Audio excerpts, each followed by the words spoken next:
last year was kind of your biggest opportunity to get into any space for anything reasonable, because at this point, spaces are full and rents are out of control.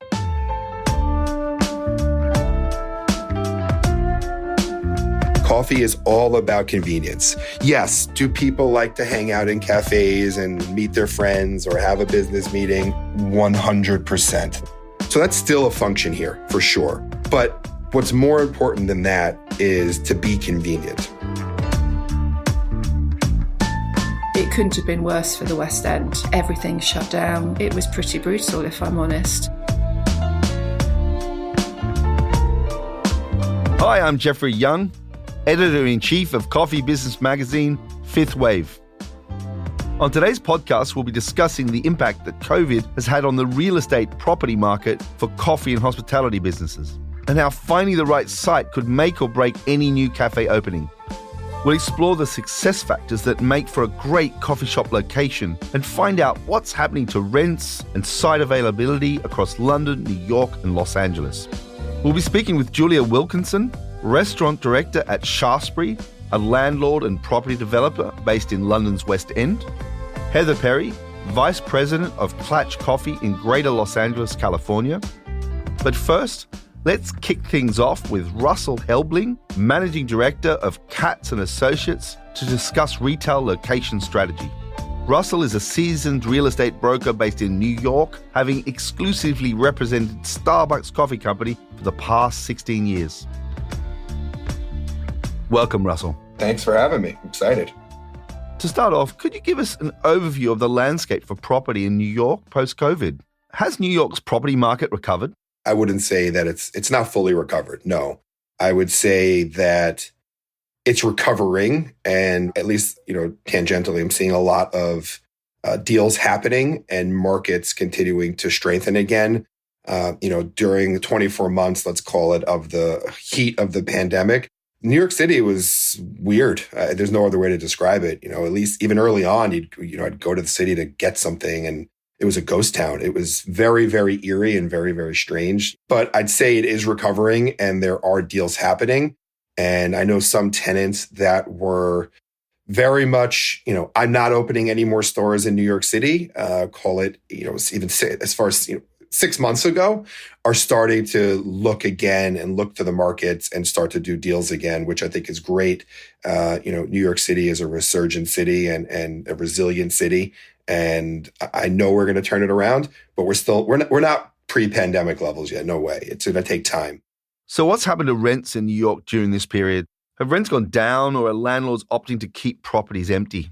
So the first couple of months of this weird time in our lives, nothing was happening, right?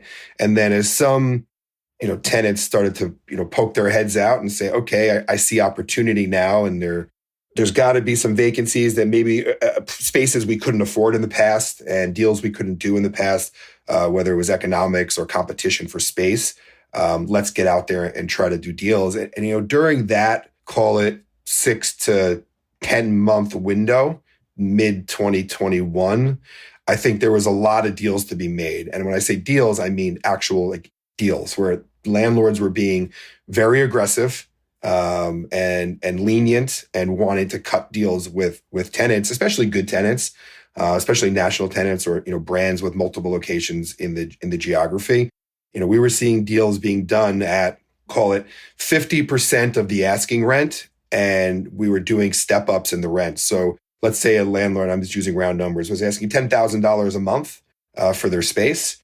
They would maybe say, you know what, give me $5,000 a month for the first year, and then let's go up to $8,000 a month for the second year. And by the third year, they'd get to the rent that they wanted to be and where they had underwritten their properties. So they were being a lot more flexible. And that was, I think, the only way deals were getting done, because landlords saw the writing on the wall, realized what they needed to do in order to transact.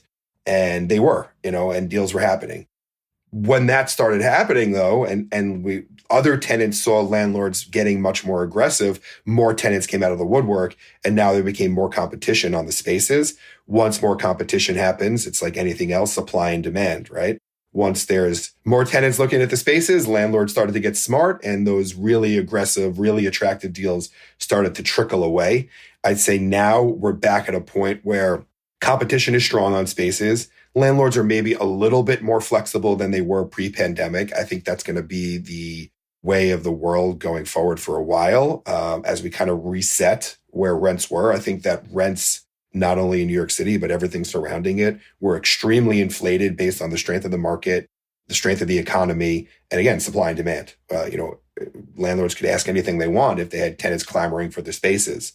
I'd say that a little bit of that clamoring is over, but again, landlords have smartened up from, again, 8 months ago, and they're like, well, I have people wanting my spaces. The rents are, maybe they're not $10,000 a month or $9,000 a month, right? So they're being a little flexible, but they're still standing kind of firm on what they want to get the deals done. So it's definitely tightened up for sure. And that's just New York City, right? The suburbs was a whole different animal during the pandemic. The suburbs, I think a lot of people saw, I know a lot of tenants that I work with that were in the city or, surrounding, they were like, oh, there's going to be all this opportunity. We're going to see all these second generation spaces coming available. We're going to see all these people going out of business. We didn't see that. We didn't see it at all, actually. I saw the market tighten up. I saw rents kind of increase. And I saw that we were fighting for deals, trying to get them done and having to pay more rent than maybe we ever did in the past to get deals done because the spigot in the city was turned off. So I think a really good example of that would be Starbucks Coffee Company, who I've represented for the last 16 years of my life. I have done over 125 stores with them over that time frame. And I represent them exclusively in Long Island, which is a major suburb of New York City. And during this time, this last 24 months, they had committed that they didn't want to do anything in the city because they didn't know what was going to happen in the city. Same thing with the boroughs, the outer boroughs of New York City, Brooklyn, Bronx, Queens, Staten Island. Same kind of messaging, right? Where they would still do deals in those markets, but we were looking for drive-throughs. Why? Because drive-throughs showed themselves during the pandemic as being invaluable to convenience-based tenants. So when that was all happening, it was a confluence of many, many factors. One, they had store count, right? They needed to open stores, right? They told Wall Street they were going to open a certain number of stores. They had sales weeks they needed to capture, again, based on investors and the stock market and everything that goes along with it being a public company. And I think, and this is just me, kind of reading the tea leaves, when they saw that they weren't really going to be growing in the urban markets as much as they typically had, they had to shift that focus somewhere else. And that focus really got shifted into the suburbs, which was a benefit for me. And I had the busiest 2 years of my life with them as a client. We did more deals than we've ever done in that period of time. We paid more rents. We were very aggressive.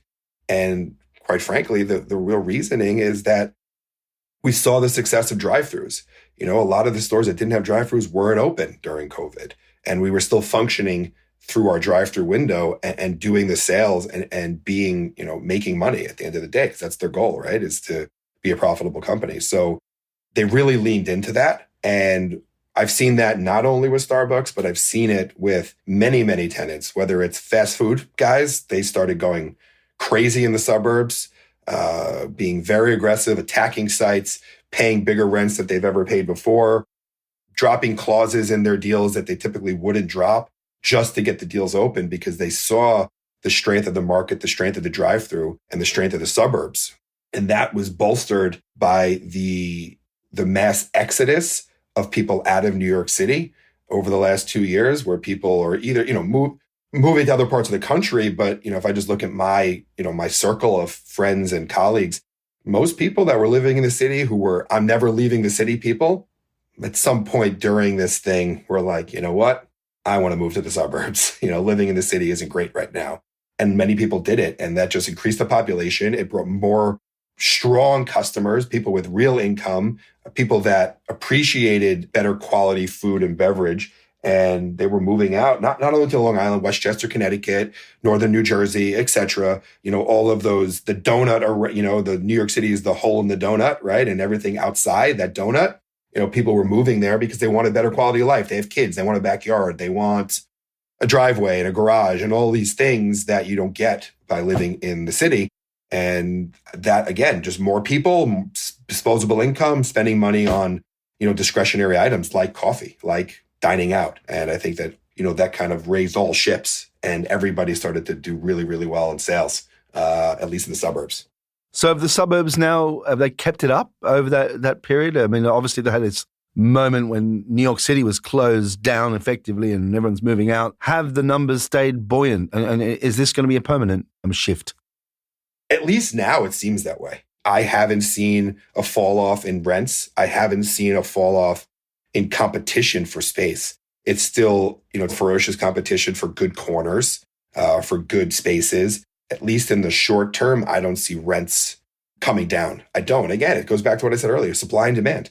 If you were asking, again, making up numbers, $200,000 a year for a space, and you've got 8 people vying for that space, and now one guy offers 200, the next guy offers 210, the next guy offers 215, and it keeps going and going, that hasn't stopped. And the price of the properties continues to go up where, now those A+ corners that were typically, again, making up numbers, $250,000 a year to rent are now $300,000 a year to rent because everyone wants it. So the landlords could ask what they want and they're getting it.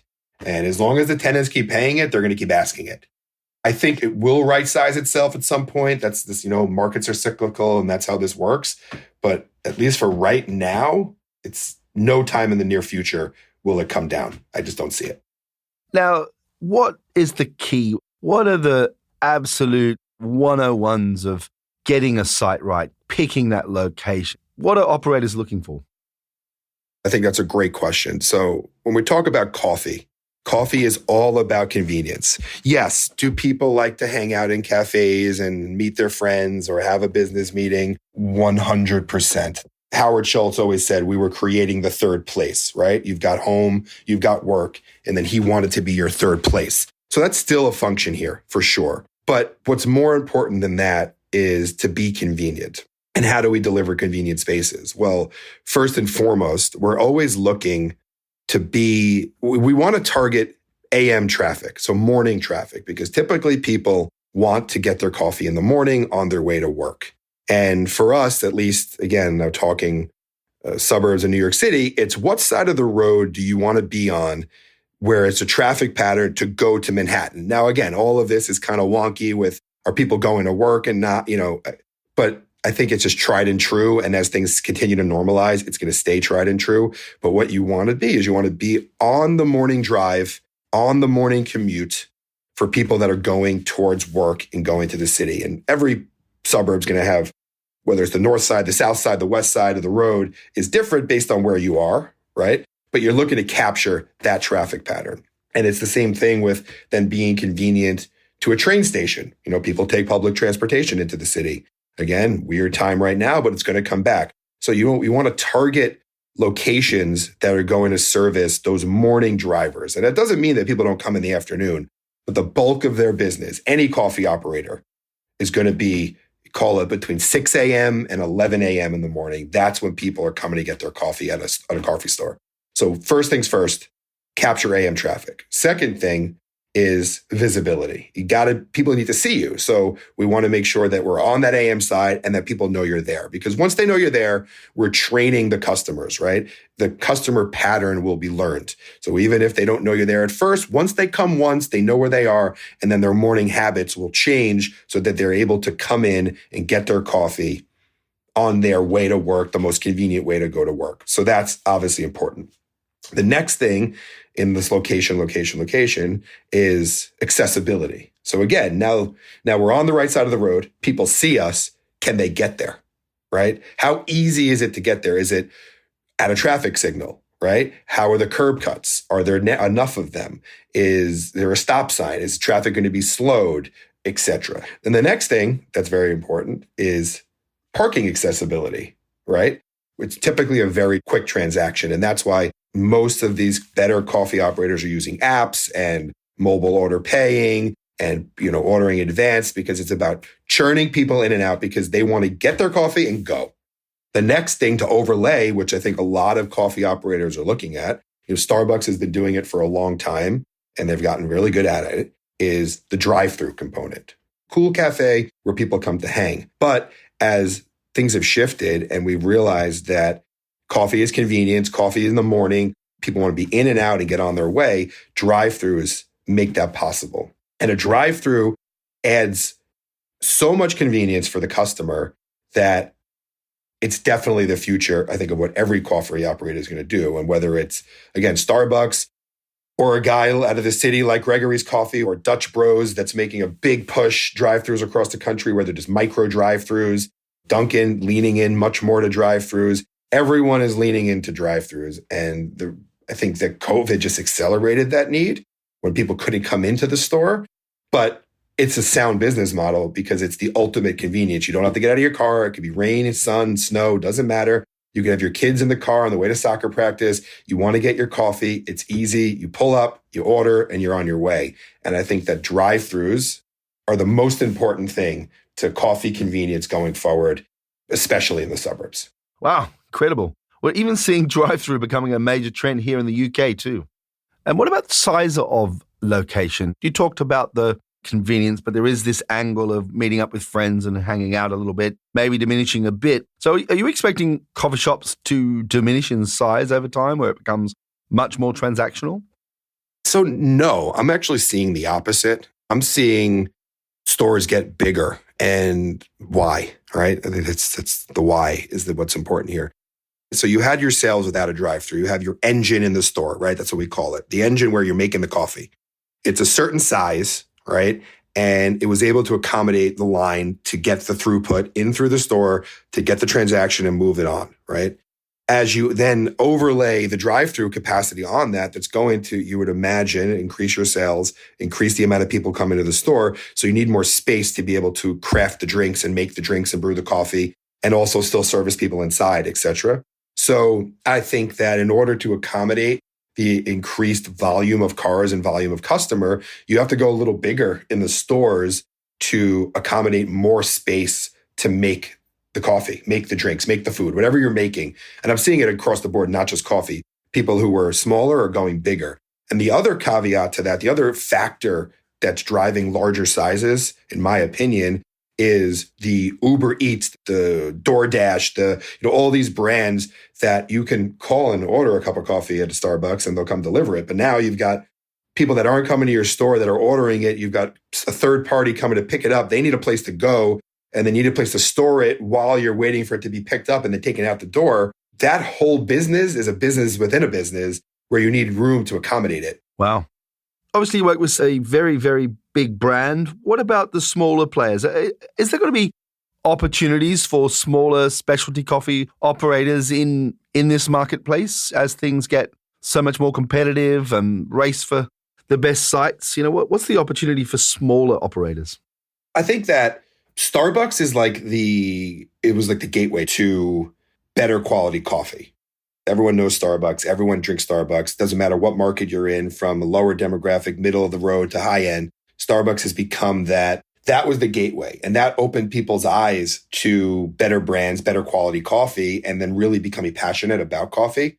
And it's given the opportunity for the smaller, more independent brands to continue to grow because the population as a whole has become more educated on what makes a good cup of coffee and what they like. And I love when I stumble upon a guy that's small, that's roasting his own coffee, that's a real, tactician of coffee. And you go in and you start talking about it and BSing about coffee, and you realize that they have a real passion for the product, and you're getting a good cup of coffee.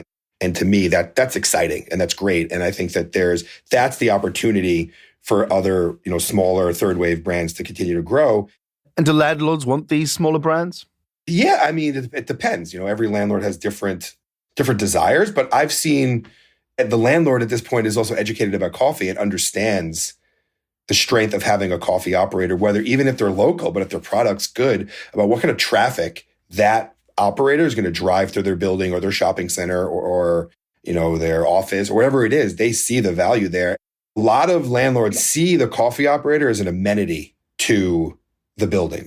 So I feel that landlords are smartened up and understand that brands like that bring a real amenity. And it doesn't have to be Starbucks. It could be a great third-wave operator that has a very comfortable design and look and feel, that's really producing amazing product. And if they produce amazing product in a nice setting, customers are going to come. And then the more customers that come, then you can lease the space next door, and then lease the space next door. Then you could have lease your retail space, you lease your residential space. It all kind of plays off of providing amenities to what's around you. So yes, I think landlords are going to continue to accept coffee.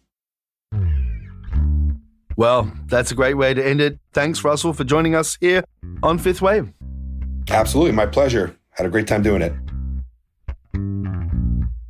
I found it fascinating to hear how buoyant the real estate market is for coffee shops in the neighborhoods surrounding New York City, with some locations even performing better than pre-COVID.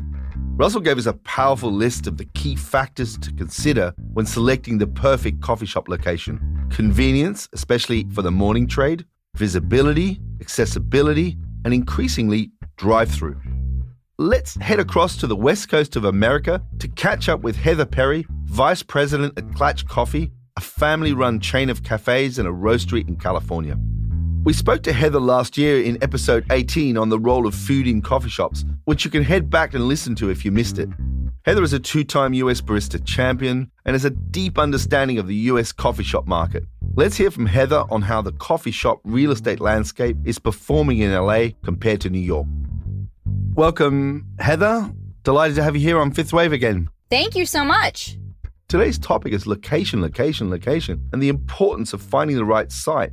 But let's take a step back first for a moment and talk about the impact of COVID. What are things like over there in LA right now? So we are definitely one of the last ones to lift all of the COVID restrictions. And at this point, everything is lifted. But even so, in the last year, as much as we've had COVID restrictions, people have been wearing masks and we've had some other requirements, we've definitely seen people starting to come out more and more. What is the damage to the industry in terms of COVID? Have we seen a lot of closures of coffee shops in sort of California and the greater Los Angeles area? No, COVID's one of those interesting things where I really think restaurants are different than coffee shops, in this case in particular, very different. Quick service is very different than restaurants in my mind when we're talking about the impact of COVID for a few reasons. One, I think it's hard, even for myself, it's hard to justify a $125 takeout meal. So if I was going to go and have a nice meal at a restaurant, that might be what I expect my husband and I to pay. I'm much less likely to get that same meal to go because part of that dining experience really is the experience as well, right? The servers and the conversation, how they're treating your meal, having it fresh, the look of it, all of those things go hand in hand. Coffee is very different in the sense that, one, it's a much smaller item. And two, people are used to getting it to go. So even if you would normally love to go to a coffee shop and have something and dine in for there, you're also very used to drinking coffee on the go.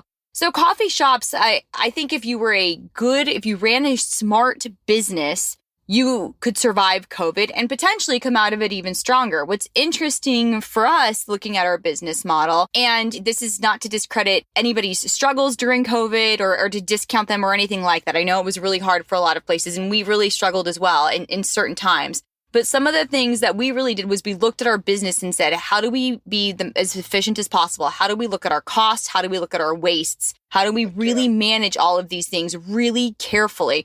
And so we looked at every aspect of our business with a really fine-tooth comb, and we managed to survive COVID, and we learned a lot that we apply today from a business sense and from taking some of those cost controls that we learned from looking at how we manage our payroll.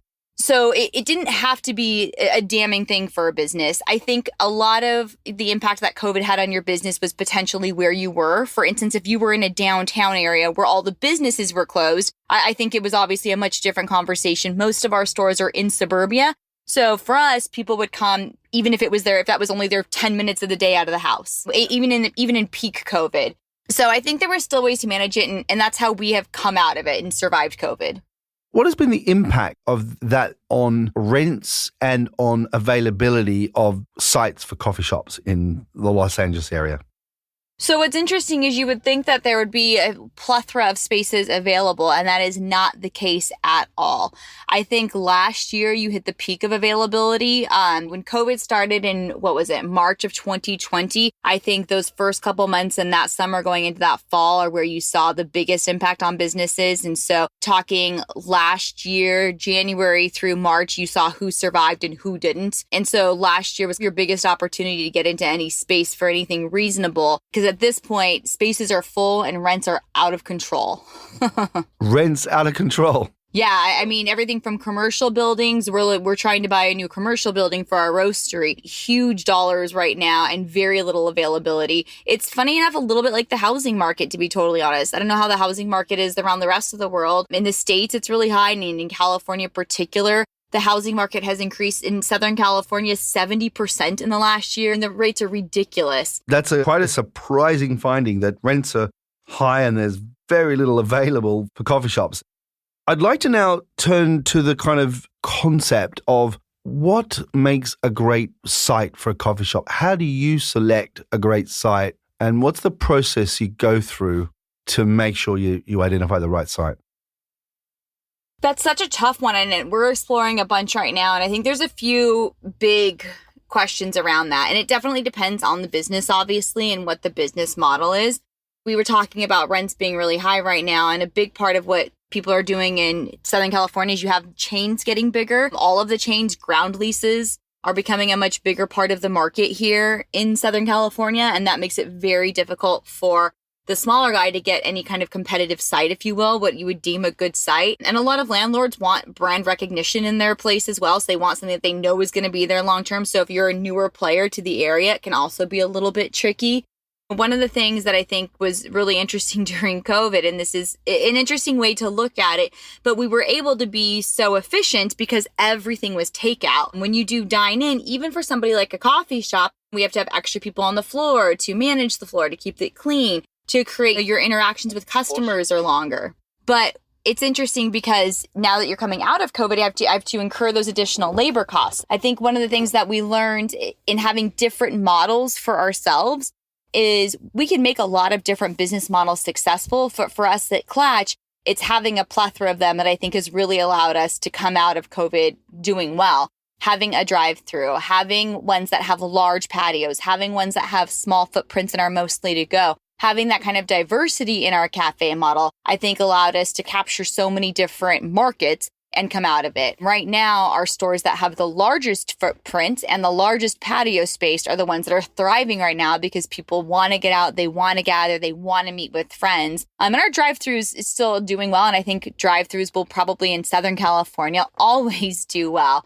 But I think for us, when I'm looking at what is a new space, I really look at what community are we serving and what do they need? Does the community in this area need do they have other places where they're going? Do they need a really good gathering spot? Do they need just a spot to grab good coffee really quick? So that's what we look at is really what's around that area and what does that community need? What could we do to serve that community? And does that space make sense for it?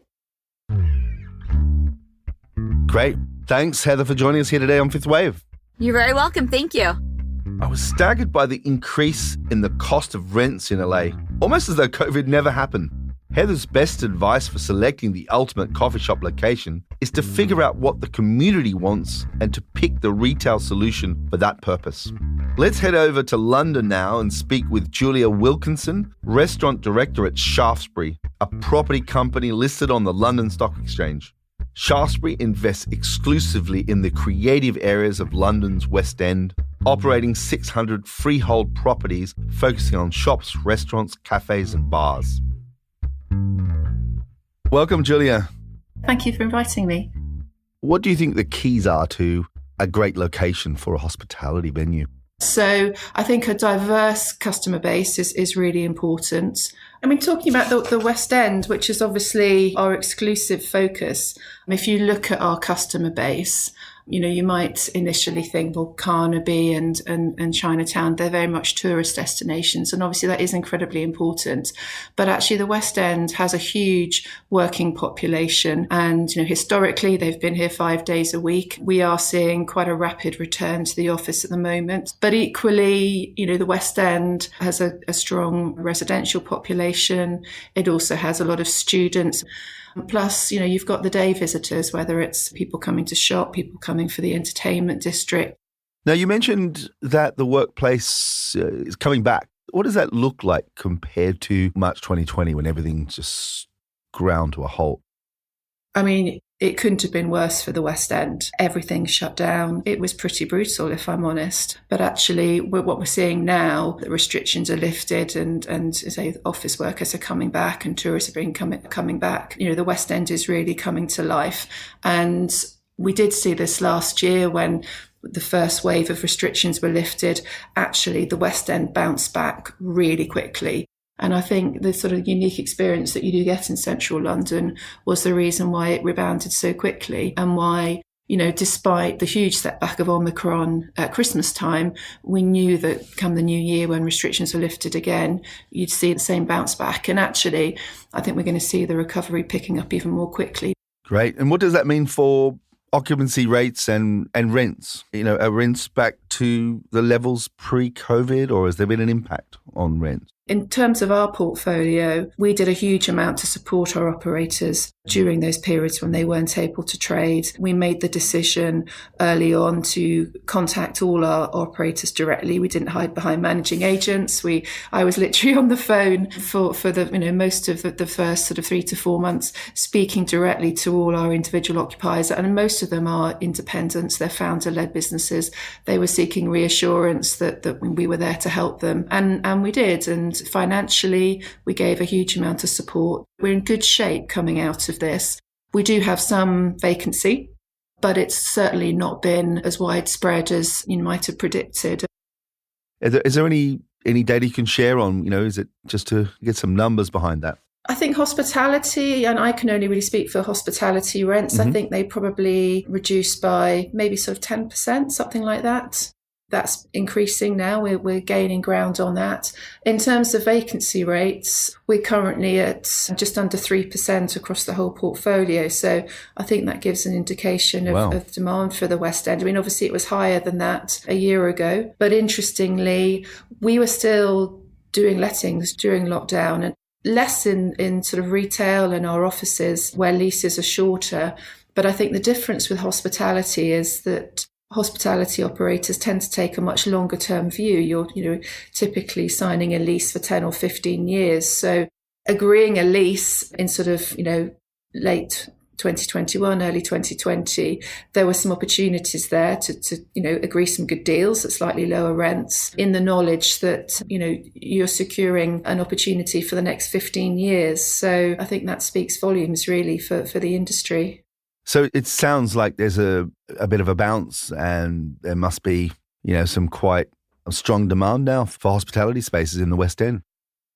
Yes. And we are seeing that interest come from sort of different areas than we were previously. I mean, obviously a lot of the branded operators aren't in the market. They've either vanished entirely or they've downsized enormously during the pandemic. So that in itself has created some fantastic opportunities for new operators, new blood to come through. I'm definitely seeing interest coming through from operators who, have basically used the lockdown to get creative and have a think about new ideas, to come up with new concepts.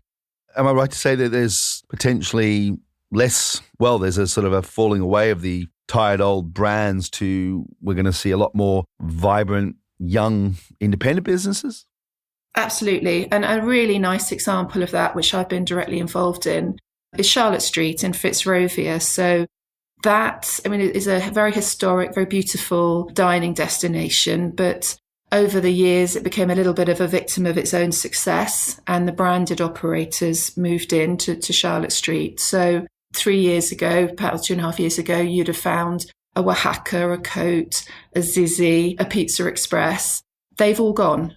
So some of those brands are no more. Some of them, are much reduced. And those were sites that they pulled out of. So that's created 4 opportunities in one of the, loveliest streets in the West End. And all of those sites have been relet to independent founder-led businesses. We were involved in one, the Oaxaca site. We've let to a fantastic operator called Carousel, which is a fantastic, exciting hybrid operator that work with a rotation of chefs and have a development kitchen, a wine bar, super creative, owned by 2 brothers who have operated in a pop-up site for many years, on the back of the pandemic. And this opportunity came up for them in Charlotte Street, which would never have been available for them before. It was also partially fitted, so that saved on some of their fit-out costs. So with that wiping of the slate, Fitzrovia is now gaining back its reputation for being, a real foodie destination, a chef-led restaurant destination, which is the real silver lining, actually.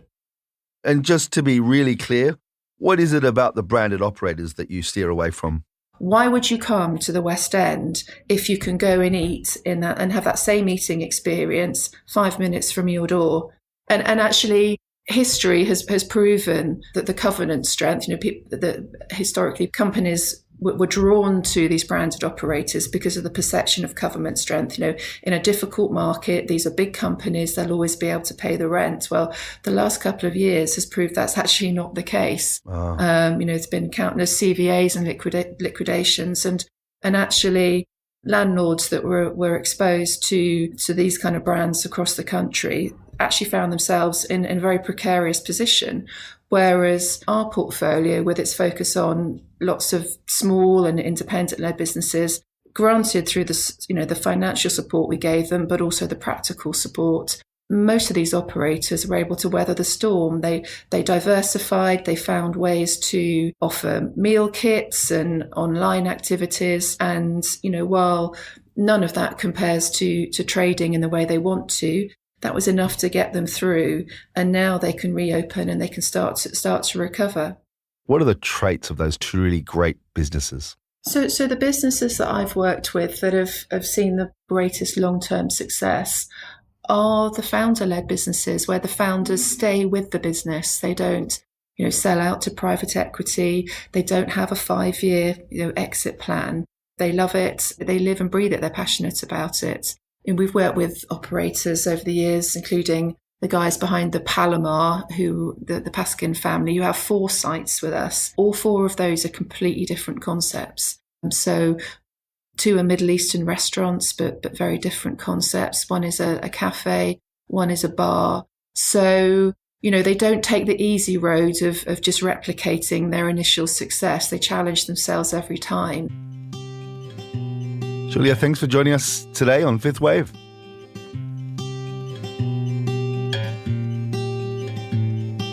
The overall London market has bounced back and demand is high. We've seen short-term dips in rent, but central London is almost back to business as usual. COVID created a much-needed shake-up, and Julia believes the biggest opportunities in London's hospitality sector lie in young, exciting, owner-led brands. And that's all for this week's 5th Wave podcast. Please subscribe to 5th Wave wherever you get your podcasts, and we'd really appreciate a good rating if you enjoyed this show. This episode was produced in the one and only Serendipity Studios in glorious Camden, North London. It was produced by myself, Jeffrey Young, Hannah Heath, James Harper of Filter Productions, and sound engineering by Chris Bristow. And this week's song is from New York-based artist Abrielle Scharff, recent winner of the Coffee Music Project songwriting competition, with a beautiful song called The Woman That Made Me. Abrielle will actually be in London next weekend to perform at the London Coffee Festival. I hope you can come and join us. And until next time, stay safe and stay caffeinated. She told me I looked beautiful when my day forgot. Called me on my bullshit, taught me how to budget. Grady knows the words to all my songs. I don't have to ask for her to listen. She'll godparent my hypothetical children. Loves every kid she's known. Now she's gonna have one of her own this year.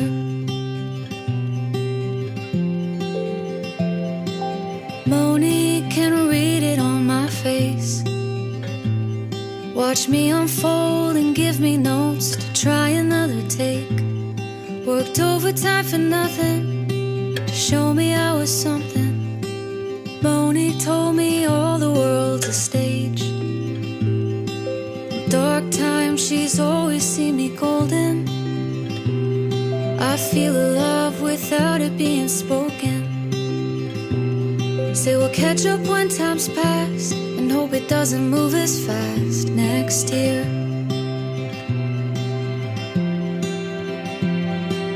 No, it's not in a traditional sense. That's never been much my style. They reach out their unconditional hands, and everything that's mine is ours. I wouldn't trade them for any other.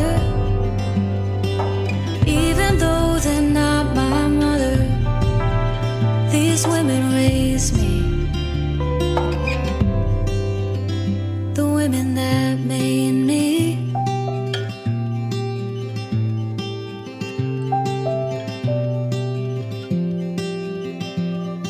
Karina's every credit on the screen.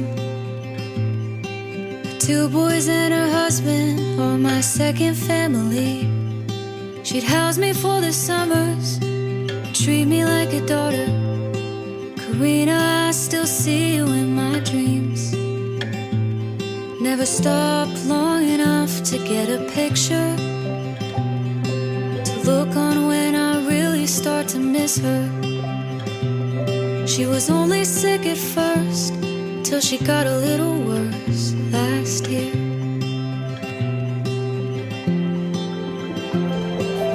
No, it's not in a traditional sense. That's never been much my style.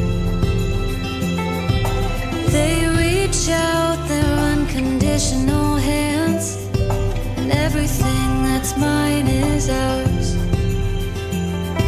I wouldn't trade them for any other. Even though they're not my mother, these women raise me. I wouldn't trade them for any other.